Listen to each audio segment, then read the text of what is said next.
Most people believe that employers can only verify your dates of employment, um, maybe rate of pay, very generic details. But that's one of the biggest myths in employment law. Many people have wondered, at least at some point or another, whether they have been blocked from rehire. Some people call it blacklisted. Maybe you've applied for dozens of jobs, and as far as you could tell, the interview went really well. And if you're working with a recruiter, the recruiter seems excited. Everything seems like it's moving full speed ahead. And then all of a sudden, nothing. No offer, no explanation, ghosted. So, I want to ask you a quick question before I tell you this story. And the question is this: have you ever wondered whether a former employer cost you a job? Not whether you can prove it, just whether you've suspected it. Let me know in the comments. You can simply comment suspected it if you prefer doing it that way. Anyway, recently I spoke with a woman who was absolutely convinced that that's exactly what was happening to her. Now, she had been fired from her job, and obviously she thought, wrongfully so, she's talking to me.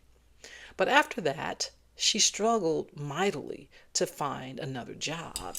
Sometimes she couldn't even get interviews, but to the extent she got interviews, it'd be one interview after another, no offers. And she's very qualified. So, it really didn't make sense for her to not even get an offer. So eventually, she became convinced that someone at her previous job was giving her bad references. So, after she'd had enough, she did something interesting. She hired someone. She hired someone to pretend to be a prospective employer and call her former supervisor. She wanted to investigate it. And sure enough, the supervisor gave a negative reference. So, she got the answers to her questions.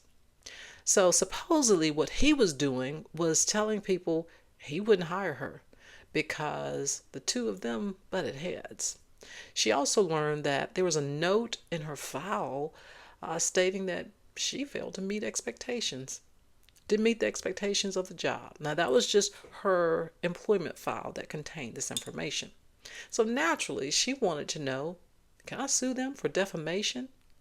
I mean, they are hurting my chances of getting a job, and the things they're saying aren't true at all. Can I force them also to remove that note from my personnel file? And most people would assume that the answer is yes. But here's where employment law surprises most people.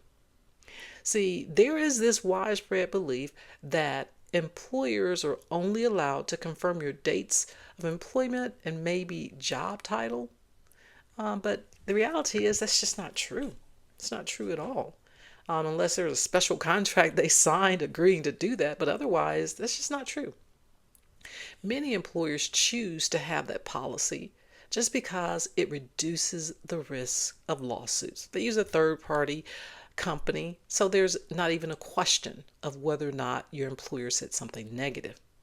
But in many situations, the law does not require employers to limit themselves to dates of employment or to use a third party.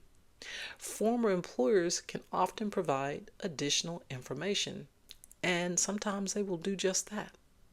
The legal question isn't whether the reference was negative. Wrong question. The legal question is whether it was false, and that's a big difference. Truth is generally a defense to a defamation claim. Might not like what they said, but if it's true. And opinions usually aren't defamation either.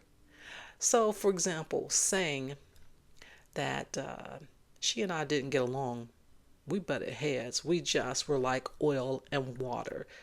She made it miserable for me here. Or saying, I wouldn't hire her again. I wouldn't do it.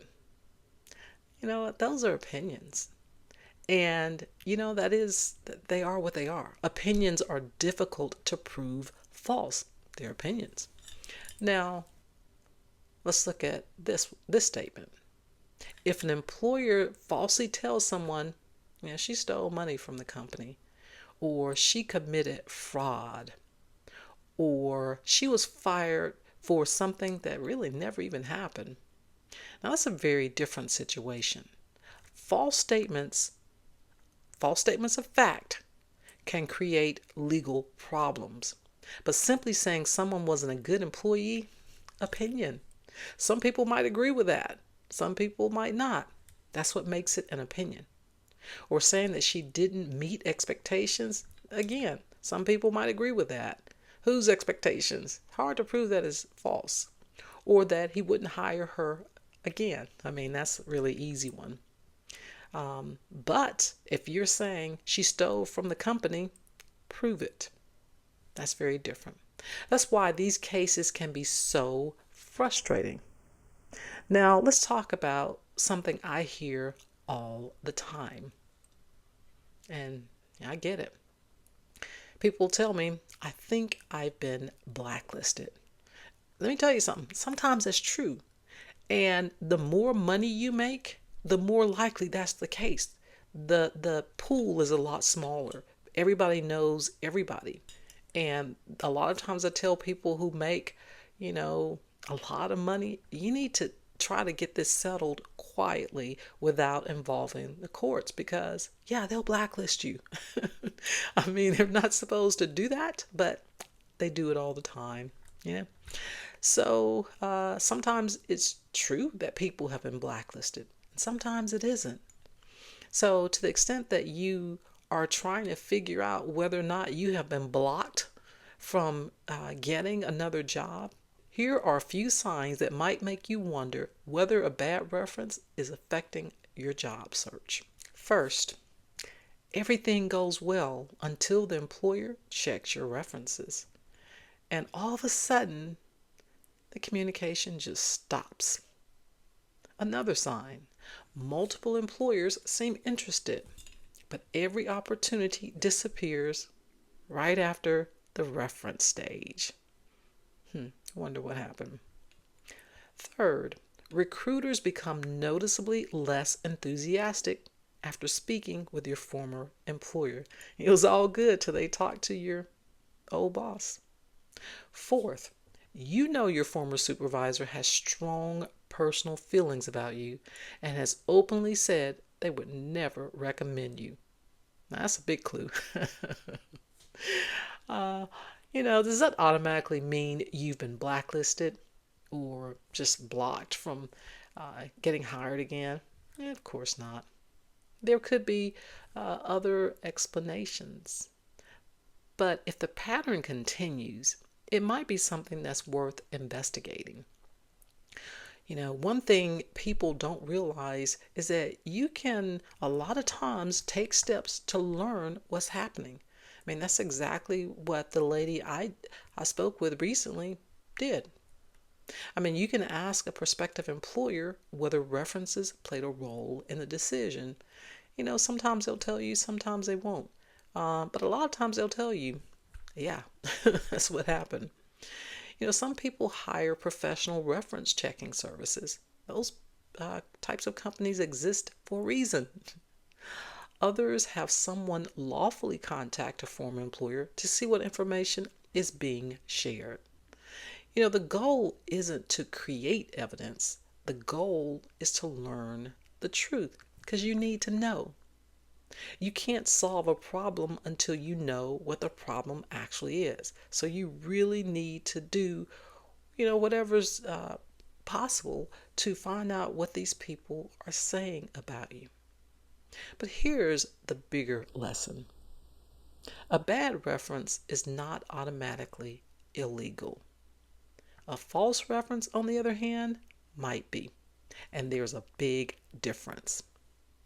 Employment law often comes down to small distinctions that make a huge difference. It's those nuances every time. And this is one of them. So let me ask you again. Have you ever believed you were blacklisted from getting a job? Not whether you can prove it, not asking for that, Just have you ever discovered that a former employer was saying something negative about you? I'd love to hear your experience in the comments. See you next shift.